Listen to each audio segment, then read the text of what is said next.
Hello, you missed me. I'm here with double energy. నాకైతే చాలా ఆనందంగా ఉంది. సీజన్ అయిపోతున్నందుకు కొద్దిగా కూడా బాధ అనిపించట్లా. ఎందుకంటే ఓ పని అయిపోతుందిరా బాబు అనిపించింది. లాస్ట్ 2 వీక్స్ నుంచి పెంట చేసి పెట్టారు. లేనిపోని స్ట్రెస్. ఆ టాప్ 5 కన్నా, ఆ తనూజ కళ్యాణ్ కన్నా, వాళ్ళకన్నా కూడా రివ్యూవర్స్ మీద, పిఆర్ల మీద, వీళ్ళ మీదే చర్చ జరిగింది. బాబోయ్, వాళ్ళు ఎలా అన్నారని, వీళ్ళు అలా అన్నారని, మీరు దీని మీద రియాక్ట్ అవ్వండి, మీరు దాని మీద రియాక్ట్ అయ్యండి, మెసేజ్లు వాళ్ళు చేసిన మెసేజ్లు ఫార్వర్డ్, స్క్రీన్ షాట్లు, స్టోరీలు. తలప్రాణం తోక్కొచ్చేసింది బ్రో. ఒక టైంలో దేని మీదైనా రియాక్ట్ అయిపోవాలి అని చెప్పి ఊపి వచ్చేది అలా ఉండేది. ఎందుకురా ఇలా తప్పుగా గైడ్ చేస్తున్నారు, ఎందుకురా ఇది జరగలేదు కదా, ఎందుకురా మీరే పర్సనల్ తీసుకున్నారు, రివ్యూకి తీసుకుంటున్నారు, పాపం ఆడియన్స్ నలిగిపోతున్నారు మధ్యలో అని చెప్పి వస్తూ ఉండేది. అప్పుడప్పుడు మాట్లాడుతూ ఉండేవాళ్ళు అండి, మాట్లాడకుండా అస్సలు లేదు కానీ. బట్ ఎనీవే, అయిపోతుంది ఒక సీజను. ఈ సీజన్ గురించి మాత్రం మాట్లాడుకుంటారు బ్రో. ముఖ్యంగా రివ్యూస్ వీటి గురించి కూడా మాట్లాడుకుంటారేమో ఫర్దర్గా. సో చాలామంది సింపుల్ బ్రో, చాలామంది ఛానల్ పెట్టాలా, ఇప్పుడు అయిపోయింది కాబట్టి ఓటింగ్ ఏది ఎఫెక్ట్ అవ్వదు కాబట్టి చెప్తున్నాను. చాలామంది మేము రివ్యూస్ చేయాలి, మేము ఛానల్ పెట్టాలి అంటే, రివ్యూస్ చేయడం, ఛానల్ పెట్టడం నాకు అవన్నీ చూసిన తర్వాత పెద్ద విషయాలు అనిపించట్లా. మేము గ్రో అవ్వాలి యూట్యూబ్లో అనుకుంటే ఏం లేదు, స్టార్ట్ చేయండి. ఒక 4-5 వారాలు నార్మల్గా చెప్పండి, అన్ని వైపుల నుంచి ఆలోచించి న్యూట్రల్గా చెప్పడానికి ట్రై చేయండి. చెప్పండి ఎవరికైతే ఏ కంటెస్టెంట్లకి అయితే ఒక 2 కంటెస్టెంట్లు చూసుకోండి, ఎవరికైతే ఫ్యాన్ బేస్ ఎక్కువ ఉంటుందో అలాగే డబ్బు కొట్టుకోండి. లాస్ట్కి వచ్చిన తర్వాత వాళ్ళ వైపు మారిపోండి. ఏం కాదు, ఎవరేం క్వశ్చన్ చేయరు, ఎవరేం అడగరు. ఇన్ఫ్యాక్ట్ ఫ్యాన్స్ కూడా ఎంజాయ్ చేస్తారు. అదే నువ్వు రివ్యూర్ కదా, నువ్వు ఇలా మా కంటెస్టెంట్ సైడ్ తీసుకోవడం కదా కరెక్ట్ కదా, వాళ్ళు అడగరు, ఏది ఉండదు. ఎవరా వాళ్ళకి నచ్చింది వాళ్ళు చేస్తున్నారు, మధ్యలో మీ గోల్ ఏంటి అన్నట్టు ఉంటుంది. సో ఏం ఉండదు. సో చక్కగా లిటరల్గా చేయండి, ఎంజాయ్ చేయండి. ఎవరు క్వశ్చన్ చేసే వాళ్ళు ఉండరు. క్వశ్చన్ చేసినా పట్టించుకునేవాడు ఎవరు. ఇంకా గట్టిగా చేయండి. క్వశ్చన్ చేస్తే ఏంది నువ్వు పెట్ట చేస్తుంటే ఇంకా గట్టిగా చేయండి. అంతే, ఆటోమేటిక్గా సక్సెస్ వస్తుంది, ఆటోమేటిక్గా సబ్స్క్రైబర్స్ వస్తారు. తర్వాత సీజన్కి ఎవరికి ఏం గుర్తుండదు. మనం మనుషులం కదా, మనం మర్చిపోతాం. సింపుల్. సో మర్చిపోతాం, మళ్ళీ మనం స్టార్ట్ చేసుకోవచ్చు, మళ్ళీ మనం గట్టిగా మాట్లాడచ్చు. గట్టిగా మాట్లాడండి, సరేనా? సో ఎలివేషన్లు ఇవ్వండి భారీగా, అన్నీ అయిపోతాయి. Simple theory. 3 సంవత్సరాలు అయింది నాకు తెలిసి సీజన్ 7 నుంచి గట్టిగా నేను చెప్తున్నట్టు. సీజన్ 7, సీజన్ 8, సీజన్ 9 3 ఇయర్స్ తర్వాత అర్థమైన నాలెడ్జ్ ఇది. సో కొట్టాలి, సక్సెస్, యూట్యూబ్లో సబ్స్క్రైబర్స్ రావాలి, వ్యూస్ రావాలి అంటే ఇది ఒక మార్గం. చాలామంది అడుగుతూ ఉంటే వద్దు బ్రో అనవసరంగా మీరు చదువుకోండి అని చెప్తూ ఉండేవండి. ఇప్పటికీ అదే చెప్తాలేండి, అది వేరే విషయం. కానీ చదువుకొని సెటిల్ అయిన వాళ్ళు ఎవరైనా ఉండి ఏదైనా చెయ్యాలనుకుంటే ఇది ఒక రాస్తా బ్రో, పెట్టుకోవచ్చు. People accepted it. ఎందుకంటే ఎండ్ ఆఫ్ ద డే జనంకి ఎక్కువ మెజారిటీ ఆఫ్ ద జనాలకి ఏది నచ్చితే అదే. సో అందులో న్యాయం ఉందా, ధర్మం ఉందా, నీతి ఉందా, నిజాయితీ ఉందా, ఇవన్నీ కాదు. సో ఎవరికి ఏది నచ్చితే అదే అనమాట. సో మీకు నచ్చింది జనాలు ఆబ్వియస్లీ యాక్సెప్ట్ చేస్తారు. ఎందుకంటే వాళ్ళు ఫ్యాన్స్ కాబట్టి, ఆ టైంకి ఫ్యాన్స్ అయిపోతారు కాబట్టి. మీరు అప్పుడు ఎవరిని సపోర్ట్ చేసినా, ఏ కంటెస్టెంట్ సపోర్ట్ చేసినా, 2 సపోర్ట్ చేసినా, 3 సపోర్ట్ చేసినా ఆ కంటెస్టెంట్స్ యాక్సెప్ట్ చేస్తారు. వాళ్ళు మీకు ఎప్పుడు వాళ్ళు ఎలా ఫీల్ అవుతారంటే, మాకేదో చేశారు, అసలు వీళ్ళు లేకపోతే మాకు అసలు విజయం దక్కేది కాదు అన్నట్టు ఫీలే మీకు రుణపడిపోయి ఉంటారు. అసలు వాళ్ళు మిమ్మల్ని అసలు పూజిస్తారు. బాబు నువ్వు తోపు అన్నట్టు ఉంటుంది, నువ్వు కొట్టిన డప్పుకి అలా పూజిస్తారు. అంతేగాని వాళ్ళ వల్ల మనకు ఏదైనా డ్యామేజ్ అయ్యిందా, అరే మన గెలుపుని ఏమైనా తక్కువ చేసి చూపిస్తున్నారా, దీనివల్ల మనం గెలిచామనుకుంటారా, ఇలా చేయటం వల్ల మనం నెగ్గామని అంటారా, ఇవన్నీ పట్టించుకోవాల్సిన అవసరం లేదు. గెలిచేసాం, అయిపోయింది, మనకు న్యాయం చేశారు, మన వైపు ఉన్నారు కదా అని అనుకుంటారు. అది సంగతి. సో మీరు సీజన్ స్టార్టింగ్లో అడిగిన క్వశ్చన్కి నేను సీజన్ ఎండింగ్లో ఆన్సర్ ఇస్తున్నా. నెక్స్ట్ సీజన్కి కానివ్వండి. ఇవన్నీ చూసిన తర్వాత నాకు అర్థమైన విషయం అది. న్యూట్రల్గా ఉంటే దానికి ఏదో ఒక ట్యాగ్ లేసి, న్యూట్రల్గా అనేది నాకు తెలిసి ఇంకా అది అసలు యాక్సెప్ట్ చేసే పొజిషన్ లేదు ఎవరికి. ఏదో విధంగా అంటే 100% జనాల్ని మనం ఏం చేయలేము, సాటిస్ఫై చేయలేము, అదేం ఉండదు. సో ఏదో విధంగా ఒక సైడ్ ఏదో సైడ్ ప్రతి ఒక్కరు అనుకుంటారు, నువ్వు ఆ సైడ్ సపోర్ట్, ఈ సైడ్ సపోర్ట్ అని అనుకుంటూ ఉంటారు. చివరికి వచ్చేపాటికి ఏమైపోద్దంటే, నిజంగా వీళ్ళు ఇట్లా అనుకుంటున్నారు కాబట్టి ఇట్లా చేసేద్దామనో, లేదంటే ఆ ఫ్యాన్స్ తిడుతున్నారు కాబట్టి వాళ్ళకి ఆపోజిట్కి వెళ్ళిపోదామనో, ఈ ఫ్యూచర్లో వచ్చే స్ట్రాటజీస్ ఇవన్నీ నెక్స్ట్ ఇయర్ పిఆర్స్ ఇంప్లిమెంటే స్ట్రాటజీస్. ఇంకా బూతులతో దాడి చేయటం, కావాలని ట్రిగ్గర్ చేసేయటం, సో దట్ ఆ కంటెస్టెంట్కి వ్యతిరేకంగా మనం వెళ్ళిపోయి వేరే కంటెస్టెంట్కి స్టాండ్ తీసుకునేలాగా ప్లానింగ్స్ ఇవన్నీ జరుగుతాయి ఫర్దర్గా. ఎవరో వచ్చి మనం లేదు అంటే ఖచ్చితంగా మనం స్టాండ్ తీసుకోవాలి. మనల్ని అంటే నేను ఒప్పుకొని ఎవరన్నా సరే వాళ్ళకి వ్యతిరేకంగా మనం మాట్లాడాలి. అంతేగాని మనం ట్రిగ్గర్ అయిపోయి మనం వేరే వాళ్ళని సపోర్ట్ చేస్తామని చెప్పి సపోర్ట్ చేయటం ఏంటో ఏందో సర్లేండి. ఫ్రస్ట్రేషన్ ఉండిపోయింది, అది 2 రోజుల నుంచి దగ్గి లోపల దాచేసేదాన్ని. ఈరోజు వచ్చేసింది అది ఆగిపోయేపాటికి. ఎనీవే, ఎవరిని క్వశ్చన్ చేస్తారు, మీరు ఎంతమంది ఎన్నిసార్లు నన్ను క్వశ్చన్ చేయమని అడిగినా మనం చేయటం వల్ల ఏం ఉపయోగం ఉండదు బ్రో. ఎవరికి నచ్చింది ఎండ్ ఆఫ్ ద డే వాళ్ళు చేసుకుంటూ వెళ్తారు. అది ఫ్యాన్స్కి నచ్చిద్ది కాబట్టి వాళ్ళు యాక్సెప్ట్ చేస్తారు. ఆపోజిట్ సైడ్ ఉన్న వాళ్ళకి ఆబ్వియస్లీ తప్పు అనిపిస్తుంది. వీళ్ళు ఇలా చేస్తున్నారని చెప్పి ఇంకోళ్ళు అలా చేస్తున్నారు, ఇంకొకళ్ళు అంతా అలాంటి ఒక లూప్లో తిరుగుతూ ఉన్నారు చట్టంలో. కానీ ఇంత దాంట్లో కూడా మనకి ఇవ్వాల్సిన రెస్పెక్ట్ మనకి ఇచ్చారు కాబట్టి మనకి ఎవరైతే మన ఆడియన్స్ ఉన్నారో ఒక మంచి కమ్యూనిటీ బిల్డ్ చేశానని ఇప్పటికీ నేను ప్రౌడ్గా ఫీల్ అవుతా. అదైతే మాత్రం చాలా ప్రౌడ్గా ఫీల్ అవుతా. అండ్ లాస్ట్ వీక్ ఎంత ప్రజలు వచ్చి వచ్చినా అంతా పాజిటివ్గా వెళ్ళాం, అందరికీ పాజిటివ్స్ చెప్పుకుంటూ వెళ్ళాం. ఇంకా ఓటింగ్ అన్నది మీ చేతిలో ఉంది. ఏం జరిగింది, ఓటింగ్ అనాలిసిస్ ఏంటి, అసలు ఎందుకు కళ్యాణ్ తనూజ ఫ్యాన్స్కి షాకు, డీటెయిల్గా మాట్లాడుకుందాం. 5 నిమిషాలు అదరగొట్టాను ఇంట్రడక్షన్ కన్నా ముందు. కొత్తగా చూసిన అసలు ఈడు ఎవడు, ఈడి పేరేంటి, ఈడి ఛానల్ ఏంటి, ఈడు ఏం చేస్తాడు, ఏ లేదు. చలో హాయ్ ఫ్రెండ్స్, నా పేరు Anand, welcome to top news. కొత్తగా చూసేవాళ్ళు, ఇప్పటివరకు సబ్స్క్రైబ్ చేసుకునే వాళ్ళు సబ్స్క్రైబ్ చేసుకోండి. ఏటీకేకి దగ్గరలో ఉన్నాం. బిగ్ బాస్ అయిపోతుంది కదరా, ఇప్పుడు ఎందుకురా నీకు సబ్స్క్రైబ్ చేసుకోవాలి అంటే, బిగ్ బాస్ అయిపోయిన తర్వాత కూడా ఈ ఛానల్లో వీడియోలు ఉంటాయి. మిమ్మల్ని ఏదో విధంగా పలకరిస్తా, ఎంటర్టైన్ చేయడానికి ట్రై చేస్తా. సో ఆ విధంగా మనం కనెక్షన్లోనే ఉంటాం, మన కనెక్టివిటీ అన్నది పోదు. సో సబ్స్క్రైబ్ చేసుకోండి. అలాగే ఎవరు గెలుస్తారని మీరు అనుకుంటున్నారు, మీరు ఎవరు కోచ్ చేస్తారు, ఎవరు గెలుస్తారు అనుకుంటున్నారు అన్నది కామెంట్ చేయండి. సరే, ఇంకో విషయం కూడా అడుగుదాం అనుకున్నాను కానీ వదిలేండి, మరి ఇంకా కాంట్రవర్సీలోకి వెళ్ళిపోతాం. చోరుకు వచ్చిన తర్వాత ఎందుకు, ఎలాగో జాలీగా హాయిగా నీట్గా ఫినిష్ చేసింది, మళ్ళీ ఎందుకు దానిలో అలా తీసుకెళ్తాం. కానీ సరే, అక్కడ వరకు కామెంట్ చేయండి. సరే, ఏంటి ఎవరున్నారు టాప్లో, ఏం జరగబోతుంది ఏంటి అంటే, ఫస్ట్ ఏం జరగబోతుందంటే ఈరోజు శనివారం ఒక 3 ఎలిమినేషన్లు జరుగుతాయి హౌస్లో. నేను చెప్పే జాగ్రత్తగానండి, ఎక్కడి నుంచి ముందు స్కిప్ చేసిన సరే ఎక్కడి నుంచి జాగ్రత్తగానండి. 3 ఎలిమినేషన్లు జరుగుతాయి. 5th ప్లేస్లో ఉన్న వాళ్ళు, 4th ప్లేస్లో ఉన్న వాళ్ళు, 3rd ప్లేస్లో ఉన్న వాళ్ళు. ఈ ఎలిమినేషన్స్ అన్ని సాయంత్రం నుంచి జరుగుతాయి. ఈ ఉదయం నుంచి సాయం దాకా ఏం జరుగుతాయంటే, ఎక్స్ కంటెస్టెంట్స్ డ్యాన్స్ ప్రాక్టీస్లు, వాళ్ళ డ్యాన్స్ షూట్లు, వాళ్ళతో నాగార్జున గారు ఇంటరాక్ట్ అయ్యేవి, ఏవైనా సరే ఇంటరాక్షన్స్ ఉండేవి, అవన్నీ జరుగుతూ ఉంటాయి. సరేనా? వాటన్నిటిని వీళ్ళు తర్వాత ఎడిటింగ్ రూమ్లో ఎడిట్ చేసుకుంటూ ఉంటారు. సాయంత్రం 5:30 ఆ టైం అయ్యేపాటికి ఇంకా లోపల ఉన్న టాప్ 5తో నాగార్జున గారి ఇంటరాక్షన్ అనేది స్టార్ట్ అవుతుంది. స్టార్ట్ అయిన తర్వాత ఒకళ్ళ తర్వాత ఒకళ్ళని ఎలిమినేట్ చేసుకుంటూ వస్తారు. అలాగా ఈరోజు 5, 4, 3 ఒక్కొక్కసారి 5, 4 అక్కడ ఉన్న షూటింగ్ టైం బట్టి ఒక్కొక్కసారి 5, 4 ఎలిమినేట్ చేసి తీసేస్తారు, ఒక్కోసారి 5, 4, 3 కూడా తీసేస్తారు. ఇప్పుడు మిగతా 2 మిగులుతారు. 2 మిగిలినప్పుడు ఏమైందంటే సాటర్డే నైట్ వాళ్ళిద్దరూ అక్కడ బిగ్ బాస్ హౌస్లోనే ఉంటారు. మిగతా వాళ్ళ కంటెస్టెంట్స్ అందరూ, మిగతా ఎవరైతే కంటెస్టెంట్స్ ఉన్నారో వాళ్ళకి అక్కడ రూమ్స్ ఇస్తారు, వాళ్ళు హౌస్లోనే ఉంటారు. నాగార్జున గారు ఇంటికి వెళ్ళిపోతారు, ఎక్స్ కంటెస్టెంట్స్ ఇంటికి వెళ్ళిపోతారు, వాళ్ళ ఫ్యామిలీస్ ఇంటికి వెళ్ళిపోతే అందరు ఇంటికి వెళ్ళిపోతారు. మళ్ళీ రేపు రావాలి సండే రోజు, మళ్ళీ సాయంత్రం 5, 4, 8 ఉంటుంది. మళ్ళీ అప్పుడు రావాలి విత్ సేమ్ కాస్ట్యూమ్. ఏంటి కంటిన్యూటీ ఉండాలి కదా, తెలుసు కదా వర్డ్ కంటిన్యూటీ అనే వర్డ్ తెలుసా? కంటిన్యూటీ, షూట్ కంటిన్యూటీ ఉండాలి కదా, ఒకే రోజు షూట్ చేసామన్నట్టు. సో కంటిన్యూటీ ఉండాలి కాబట్టి మళ్ళీ అందరూ అయ్యే బట్టలు వేసుకొని సేమ్ కాస్ట్యూమ్ వేసుకొని మళ్ళీ చలో అన్నపూర్ణ స్టూడియోస్ అని చెప్పి అన్నపూర్ణ స్టూడియోస్కి వెళ్ళాలి. అక్కడి నుంచి మళ్ళీ లాస్ట్ ఫైనల్ 2 ఎవరైతే ఉన్నారో వాళ్ళిద్దరికి సంబంధించిన షూట్ కంప్లీట్ అవుతుంది. ఒకళ్ళని రన్నర్గా, ఒకళ్ళని విన్నర్గా ప్రకటిస్తారు. ఈ మధ్యలో సూట్ కేసు డ్రామాలు అది ఎక్కడి నుంచి స్టార్ట్ చేస్తారని చెప్తా. బట్ ఇది ఓవరాల్గా ప్రాసెస్ అర్థమైంది కదా. అది ఒక్కోసారి టాప్ 3 కూడా హౌస్లో వదిలేస్తారు, ఒక్కోసారి టాప్ 2ని వదిలేస్తారు, ఈరోజు జరిగే షూట్ టైంని బట్టి. ఓకే, ఇప్పుడు ఎవరు 5, 4, 3లో ఉన్నారు, ఓటింగ్ అసలు ఎలా జరిగింది ఏంటి, ఓటింగ్కి సంబంధించిన అప్డేట్ నేను ఎందుకు ఇవ్వలేదు, అసలు విన్నర్ ఎవరు, ఆ విన్నర్ ఎవరని చాలామంది చెప్తున్నారు, అది నిజమా కాదా, ఇవన్నీ ఇప్పుడు మీకు నేను చెప్తా. ఓటింగ్ అన్నది అయిపోగానే చాలా ప్రాసెస్ ఉంటుంది తెలుసా. ఒక ఆడిటింగ్ అన్నది జరిగిద్ది. అంటే అందులో ఏం చేస్తారంటే ఏవైనా బాట్ ఓట్స్, ఫేక్ ఓట్స్, రాంగ్గా వచ్చినవి, ఎవరైనా ఏమైనా మతలబుల్ చేస్తా వేసిన ఓట్లు, అవన్నీ కలిపి వాటన్నిటిని ఆడిట్ చేసి తీసేస్తారు. అంటే కొంతమంది తెలివిగా, అంటే వాటిని ఎలా తీస్తారు, ఎలాంటి చెక్ పాయింట్స్ ఉంటాయి అంటే, మేము కూడా ఒక అప్లికేషన్ ఒకసారి చేసాం కాబట్టి నాకు కొన్ని చెక్ పాయింట్స్ తెలుసు. ఒకే ఐపీ అడ్రస్ నుంచి, లేదంటే ప్రాక్సీ నుంచో ఎక్కడి నుంచో ఒకటే చోట నుంచి కనుక మల్టిపుల్ ఓట్స్ గుద్దితే, thousands of votes, hundreds of votes కనుక గుద్దితే, అంటే సపోజ్ మన ఇంట్లో 4 ఉంటే ఒకటే మొబైల్ ఉందనుకోండి, 4 ఫోన్ నెంబర్ నుంచి లాగిన్ చేసేసి ఒక డివైస్ నుంచి వేస్తాం.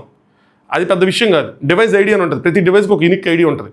ఐడి, ఐపీ అడ్రస్ అన్నీ మన డివైస్ నుంచి ఆ డేటా మొత్తం తీసుకుంటారు. మనం ఓటేసేటప్పుడు అవన్నీ యాక్సెప్ట్ చేసినట్టే మన డివైస్ ఐడి వెళ్తుంది. సో 10 సంఖ్యలో ఓట్లు ఉంటే పెద్ద పట్టించుకోరు. అది కనుక 100స్లో ఉంటే అప్పుడు వాటిని ఫ్లాగ్ చేస్తారు. ఫ్లాగ్ చేయడం అంటే మార్క్ చేయటం. వాటిని మార్క్ చేసి వాటిని తీయాలా ఉంచాలా అని డెసిషన్ తీసుకుంటారు. అవి తీస్తే ఎవరికి ఎఫెక్ట్ అవుతున్నాయి, ముంచితే ఎవరికి ఎఫెక్ట్ అవుతున్నాయి, నిజంగానే అవి ఏమైనా బాట్ ఓట్లు, ఫేక్ ఓట్ల, ఇలాంటివన్నీ ఐడెంటిఫై చేసి అలాంటివన్నీ తీసేస్తారు. తీసేసిన తర్వాత ఇంటర్నల్గా ముందు వీళ్ళు చెక్ పాయింట్స్ రన్ చేస్తారు. తర్వాత అలాగే మిస్డ్ కాల్స్ కూడా ఏమైనా ఒరిజినల్ నెంబర్ నుంచి వచ్చిన మిస్డ్ కాల్సేనా, లేదంటే యాప్ బేస్డ్ మిస్డ్ కాల్సా, లేదా ఇంటర్నెట్ బేస్డ్ మిస్డ్ కాల్సా, అలాంటివన్నీ యాక్సెప్ట్ చేయాలా వద్దా. సో మేజర్లీ యాక్సెప్ట్ చేయరు. అలాంటివి కూడా తీసేస్తారు. ఈ ఇంటర్నల్గా వీళ్ళన్నీ చేసిన తర్వాత అలాగే ఎక్స్టర్నల్ ఆడిటర్స్ వస్తారు. ప్రాసెస్ అయితే ఇది ఉంది. మరి ఎక్స్టర్నల్ ఆడిటింగ్ ఫాలో అవుతారో తెలియదు, కానీ వాళ్ళు కూడా చెక్ చేస్తారు. చేసిన తర్వాత అందరు సర్టిఫై చేసిన తర్వాత అప్పుడు ఆ ఓట్స్ని ఫైనల్ ఓట్స్ ఎంత వచ్చినాయి ఏంటి అన్నది అప్పుడు పరిగణిస్తారు. సో ఇప్పటివరకు వచ్చిన వాటి ప్రకారం చూసుకుంటే ఇంకా ఎంత మట్టుగా ఆ ప్రాసెస్ అన్నది జరగల. అట్లీస్ట్ టాప్ 2కి అయితే జరగల, వాళ్ళ ఓట్స్ అన్నది తీయలేదు. ఇంకా ఈ 3 వాటి మీద డిస్కషన్లు జరుగుతూ ఉన్నాయి. అయితే ఇది ఒక కొలిక్కి వస్తుంది కాసేపట్లో. కొలిక్కి వచ్చిన తర్వాత మనకు ఐడియా వస్తుంది. అలాగే 1, 2 కూడా ఇంకా చేయరు వాళ్ళకి. అంటే 1, 2 ఎలా తెలిసిద్ది లెక్క వేసుకోకుండా అంటే ఓవరాల్గా లెక్క చూసుకుంటారు. 3, 4, 5 వాళ్ళకి డిఫరెన్స్ అనేది అర్థమైపోద్ది. ఇంకోటి చెప్తాను చూడండి, ఎక్కడో పాయింట్ చెప్తే మీకు క్లారిటీ వస్తుంది. ఏంటంటే 1, 2కి జరిగిన ఓటింగు మిగతా 3, 4, 5కి జరిగిన ఓటింగ్లో చాలా డిఫరెన్స్ ఉంది. చాలామంది మధ్యలో నాకు ఈ మెసేజ్లు ఎన్ని వచ్చినాయి కూడా చెప్తున్నాను. డెమోన్ విన్నింగ్ రేస్లోకి వెళ్ళిపోయాడు, నెంబర్ 1 వెళ్ళిపోయాడు, నెంబర్ 2 వెళ్ళిపోయాడు అంటే నేను చాలా క్రిస్టల్ క్లియర్గా చెప్పాను. లేదు బ్రో, 3K పోటీలో ఉన్నాడు కానీ వెళ్ళే సినిమా అక్కడ లేదు, అంత చాలా గ్యాప్ ఉందని చెప్పాను. సో అదే జరిగింది. అంత విన్నర్ రేస్కి వెళ్ళిపోయి సెకండ్ ప్లేస్కి వెళ్ళిపోయి అదంతా లేదు. అది జస్ట్ ఏంటంటే ఇక్కడ రెండు స్ట్రాటజీస్ ఉన్నాయి. ఒకటి ఏంటంటే నాకు తెలిసి కళ్యాణ్కి డెమోన్ ఓట్లు పడకుండా చేయటమో, లేదంటే డెమోన్ని నిజంగానే తీసుకెళ్ళి విన్నర్ రేస్లో పెట్టడం, అలాంటి స్ట్రాటజీస్ ఏవో అయి ఉండొచ్చు. పిఆర్ స్ట్రాటజీస్ ఏమైనా అయి ఉండొచ్చు. బట్ తనైతే మాత్రం ఆ విన్నింగ్ రేస్లోకి ఎప్పుడు ఎంటర్ అవ్వాలి. కానీ స్టిల్ చెప్పాను, మీరు ఎవరికి ఓట్లు వేసుకోవాలనుకుంటే వాళ్ళకే ఓట్లు వేసుకోండి అని. ఎందుకంటే 3rd ప్లేస్ కూడా ఇంపార్టెంటే అని చెప్పి. సరే, ఇప్పుడు ఈ ప్రాసెస్ ఇది కూడా రెండోసారి ప్రాసెస్ చెప్పాను. ఇప్పుడు ఈరోజు 3 ఎలిమినేషన్లు జరుగుతాయి కదా, ఎవరి జరగచ్చు అంటే ఫస్ట్ 5th ప్లేస్లో, అంటే అవన్నీ తీసేయకుండా నాకున్న ఇన్ఫర్మేషన్ చెప్తున్నా, 5th ప్లేస్లో సంజన గారు ఉన్నారు. సో సంజన గారి ఎలిమినేషన్ ఈరోజు మనం చూస్తాం. Next 4th place.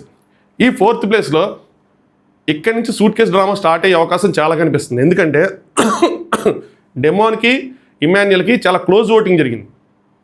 నిజంగా చాలా క్లోజ్గా జరిగింది. ఇన్ఫ్యాక్ట్ నాకున్న ఇన్ఫర్మేషన్ అయితే ఇమాన్యుయల్ కన్నా డెమోన్కే ఓవరాల్గా ఎక్కువ ఓట్స్ ఉన్నాయని. మరి ఎన్ని తీసేస్తే ఏమైందో తెలియదు కానీ, బట్ ప్రజెంట్ అయితే మాత్రం చూసుకుంటే ఇమాన్యుయల్ కన్నా డెమోన్కే ఎక్కువ ఓట్స్ ఉన్నాయి అని చెప్పి. అలాంటప్పుడు అలా చూసుకున్నప్పుడు డెమోన్ 3rd ప్లేస్లో ఉంటాడు. కానీ మరి సూట్ కేస్కి ఇద్దరు డిజర్వింగే కదా, ఇద్దరు కష్టపడ్డారు, ఇద్దరు డిజర్వింగే. సో ఏం చేస్తారంటే Bigg Boss team 4th place నుంచి సూట్ కేస్ ఆఫర్ చేయొచ్చు. సీజన్ 7లో ఆఫర్ చేశారు ఎవరు ఉన్నప్పుడు.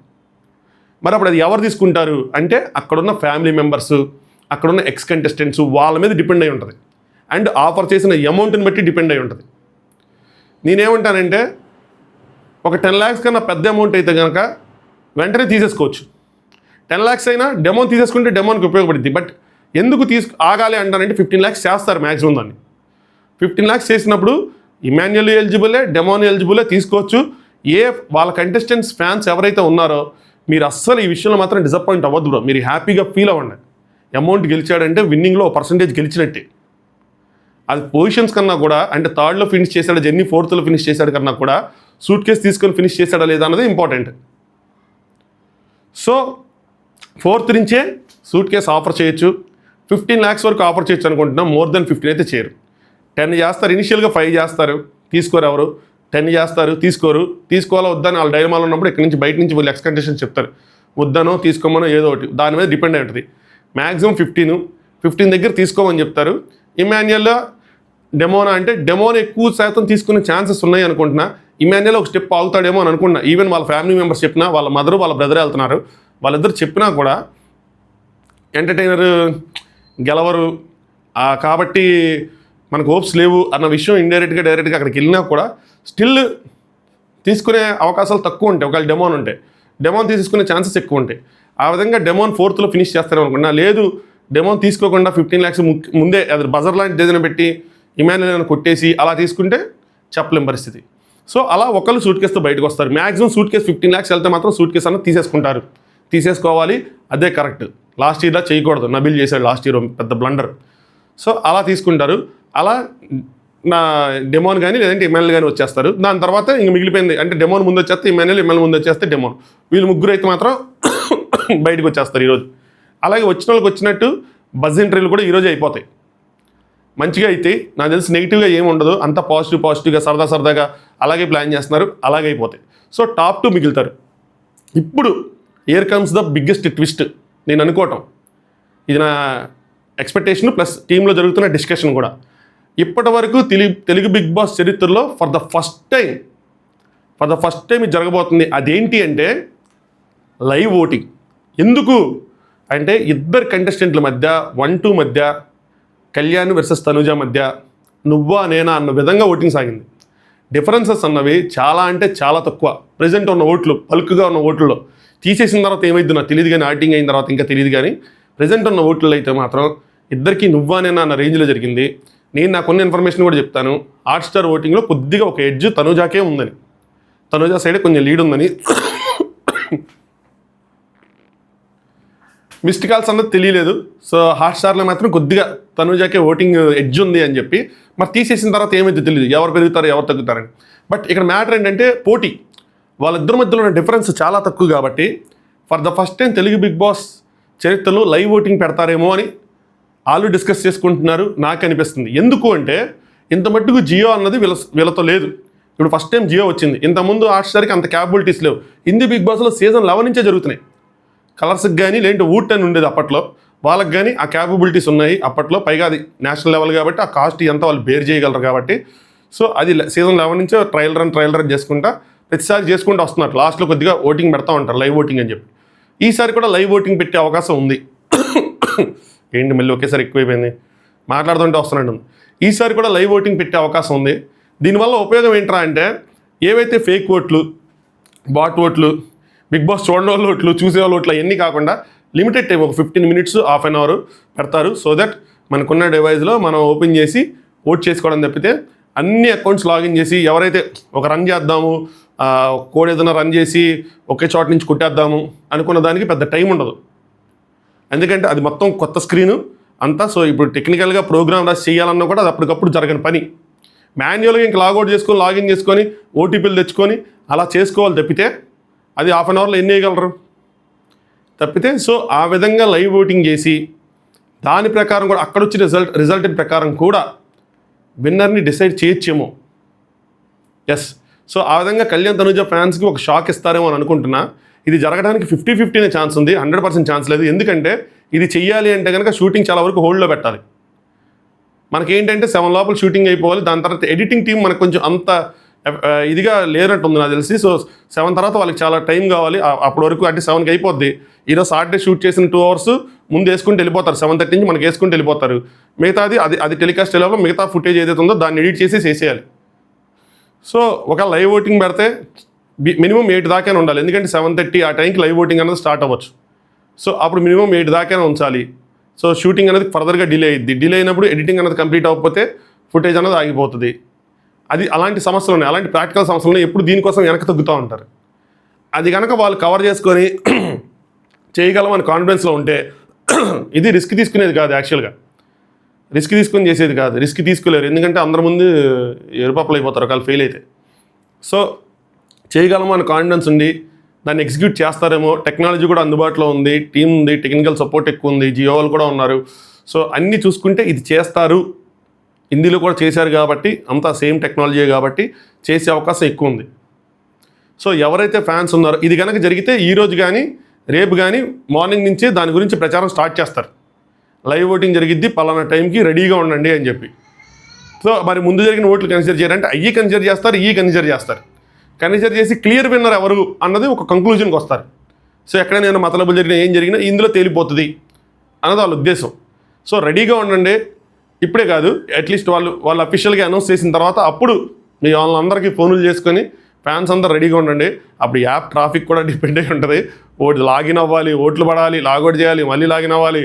ఒక తత్కాల టికెట్ బుక్ చేసినంత శ్రమ ఉంటుందేమో ఆ టైంలో. సో ఆ విధంగా ఒక కొత్త చరిత్రకి ఈ సీజన్ ద్వారా నాంది పలుకుతారేమో అనిపిస్తుంది. నువ్వు సపోర్ట్ చేస్తావా ఈ లైవ్ ఓటింగ్ అని? నేను సపోర్ట్ చేస్తా. ఎందుకంటే చాలా క్లోజ్డ్ ఓటింగ్ జరిగింది కాబట్టి, ఇంకా చాలా స్ట్రాటజీస్ అన్నవి జరిగినాయి కాబట్టి, ఏదైనా జరిగి ఉండొచ్చు కాబట్టి. సో లైవ్ ఓటింగ్ పెడితే మంచిదే, రియల్ ఓటింగ్ అనేది వస్తుంది. కానీ దాన్ని మళ్ళీ వీళ్ళు ఫేక్ చేస్తారని చెప్పలేను. కానీ లైవ్ ఓటింగ్ పెట్టి యాక్యురేట్ రిజల్ట్స్ డిస్ప్లే చేసి ఎవరికెంత ఓటింగ్ పర్సంటేజ్ అన్నది డిస్ప్లే చేసి అది కనుక టెలికాస్ట్ చేసి పబ్లిష్ చేసి కనుక పెడితే నెక్స్ట్ లెవెల్ ఎదిరిపోద్ది. మనం ఈ ప్రోమోకి ఎన్ని వ్యూస్ వచ్చినాయి, దానికి ఎన్ని లైక్స్ వచ్చినాయి, ఇదంతా కంపారిజన్ కాదు, దీంతో తేలిపోద్ది. ఇది మాత్రం అనౌన్స్ చేయొచ్చు కదా, ఓవర్ ద వీక్ మొత్తం అనౌన్స్ చేయకపోయినా ఇది మాత్రం అనౌన్స్ చేయొచ్చు. కానీ ఒక మంచి ఓటింగ్ జరిగింది. బిగ్ బాస్ తెలుగు చరిత్రలోనే ఇలాంటి ఓటింగ్ అలా కాదు. ఎందుకంటే ఇంతకుముందు 50 ఓట్స్ ఉన్నాయి, 10 ఓట్స్ ఉన్నాయి, ఎన్ని జరిగినాయి. సింగిల్ ఓట్స్ ఎప్పుడైతే వచ్చినాయో అప్పటి నుంచి చూసుకుంటే కనుక చాలా గట్టి ఓటింగ్ జరిగింది. ముఖ్యంగా మిస్డ్ కాల్స్ ఈ సీజన్లో భారీ ఎత్తున పోలేయంట. ఏ సీజన్లో లేవు. ప్రేక్షకులు మిస్డ్ కాల్స్కున్న వాల్యూని గుర్తించారు. ఇంతకుముందు మీరు కూడా గమనిస్తే పెద్దగా కాల్ కనెక్ట్ అయ్యేది కాదు. కానీ ఈసారి చాలామంది కాల్ చాలా ఈజీగానే కనెక్ట్ అయింది. వాళ్ళ సర్వర్స్ కెపాసిటీ కూడా పెంచుకున్నారు ఈసారి. ప్రతిసారి అదొక రీజను, చేసి ఇసుకొచ్చి వదిలేసేవాళ్ళు. ఈసారి అలా కాదు, ఆ కెపాసిటీ ఎన్ని పెంచారు కాబట్టి చాలామందికి ఒక 2-3 సార్లు ట్రై చేసినా కనెక్ట్ అయిపోయింది. ఎవరికో ఒకళ్ళిద్దరికి తప్పితే మిగతా అంతా కనెక్ట్ అయింది. అలాగే నెంబర్ డౌన్ అయిపోయిందనో, అసలు కనెక్ట్ అవ్వట్లేదనో అలాంటి కంప్లైంట్స్ కూడా ఈసారి పెద్దగా రాలా, మీరు గమనిస్తే. సో ఆ విధంగా వాళ్ళ టీం కూడా సపోర్ట్ తీసుకుంది. ఏదైనా ఒక పార్ట్నర్స్ అనేవాళ్ళు కొంచెం రిచ్గా జియో, హాట్స్టార్ అది మెర్జింగ్ ఇదంతా తర్వాత కొంచెం డబ్బులు పెడుతున్నారు, అది సంగతి.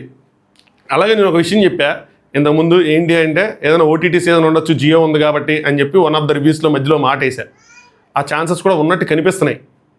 దాని మీద అనౌన్స్ చేస్తే ఈ సండే ఎపిసోడ్లో అనౌన్స్ చేస్తారు. అనౌన్స్ చేయకపోయినా కూడా స్టిల్ ఛాన్స్ ఉందని ఒక సిగ్నల్ వస్తుంది, ఆలోచిస్తున్నారు అని చెప్పి. అది ఉంటే మళ్ళీ మనం 2 నెలలు తిరిగేపాటికి ఒక 50, మరీ ఎక్కువ కాదు, 7 వీక్స్తో షో ఉంటుంది. 7 వీక్స్కి మించి ఉండదు, 7 వీక్స్ షో ఉంటుంది. 5 వీక్స్ అని ముందుగా అనౌన్స్ చేసి 2 వీక్స్ పెంచి 7 వీక్స్తో షోని కంప్లీట్ చేస్తారు. అలాగే ఏదైనా మనం ఏప్రిల్ మే మధ్యలో మళ్ళీ ఒక ఓటీటీ సీజన్ చూడబోతున్నాం, అది సంగతి అని అనుకుంటున్నాను నేను. సో ఇది నెక్స్ట్ కాసేపు ఆగిన తర్వాత క్లియర్ కట్గా ఓటింగ్ అన్నది తెలిస్తే, ఎవరన్నది ఏంటి, ఎవరు ఏ పొజిషన్స్లో ఉన్నారు ఏంటి అన్నది తెలిస్తే మళ్ళీ ఇంకో సపరేట్ వీడియో చేస్తాను. ప్రోమోలు ఏమైనా అంటే శివన్న ప్రోమో బాగుంది, కామెడీగా ఉంది, కానీ మనం ప్రోమో అనాలిసిస్ చేసేంత ప్రోమోలు కాదు, అదే అలా చెప్పుకునేంత ఇది కాదు. సరదాగా మాట్లాడుకోవాలంటే సరదాగా మాట్లాడుకోవచ్చు కానీ అంతే. బట్ ఏదైనా ఇంకేదైనా కొత్తగా విషయాలు తెలిస్తే మీకు సపరేట్గా వీడియో చేసి చెప్తా. అదర్వైజ్ ఇన్స్టాగ్రామ్లో చిన్న విషయాలు అంటే ఇన్స్టాగ్రామ్లో పోస్ట్ చేస్తాను, వీడియో చేయలేనివి. ఇన్స్టాగ్రామ్ లింక్ కింద డిస్క్రిప్షన్లో ఉంటుంది, టాప్ వ్యూస్ అని చెప్పి అక్కడ ఫాలో అవ్వండి. అక్కడ బ్రాడ్కాస్ట్ ఛానల్ కూడా ఉంటుంది, ప్రొఫైల్లోకి వెళ్తే ఆ బ్రాడ్కాస్ట్ ఛానల్లో ఫాలో అవ్వండి, జాయిన్ అవ్వండి, మీకు అప్డేట్స్ వస్తాయి. చివరి రోజు ఇంకేముంది, ఇంక 24 గంటలు, ఇంకొక 2 రోజులు అంతే. But thank you so much ఎవరైతే సపోర్ట్ చేశారో, వీడియోని లైక్ చేశారో, ఛానల్ సబ్స్క్రైబ్ చేసుకున్నారో. 80K అనుకున్నాం, మీరు అందరూ సపోర్ట్ చేస్తే 80Kకి వెళ్ళిపోతాం, అది సంగతి. ఇంకొన్ని డీటెయిల్స్ చేసిన తర్వాత మళ్ళీ కలుద్దాం. Thanks for watching top views.